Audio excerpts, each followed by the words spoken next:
छपरी लोक त्या गडांवरती जाऊन ते भिंत्यांवरती कोरतात ना, तुमची तेवढी लायकी पण नाही आहे. आपल्या महाराजांचा इतिहास आपल्या पुढच्या पिढीला काय दाखवणार आहे आपण? फक्त चौथीच्या पुस्तकात इतिहास वाचून काही नाही होत.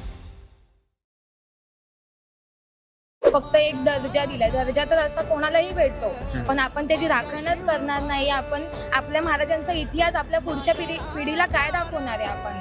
की हेच भिंत्यांवरती हे रंगवलंय, हात काढलंय, त्याच्यावरती नाव लिहिलंय, हे इतिहास आहे आपल्या महाराजांचा.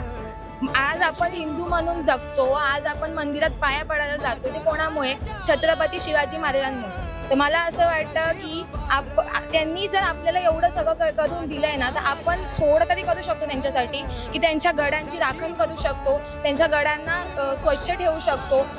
कारण की उद्या जी आपली पिढी आहे तिला काय दाखवणार आहे आपण? की हे गड आहेत आपली, काय इतिहास आहे आपल्या महाराजांचा हे दाखवणार आहे. फक्त चौथीच्या पुस्तकात इतिहास वाचून काही नाही होत, तिथे जाऊन प्रत्यक्षात बघावं लागतं की इतिहास काय असतं.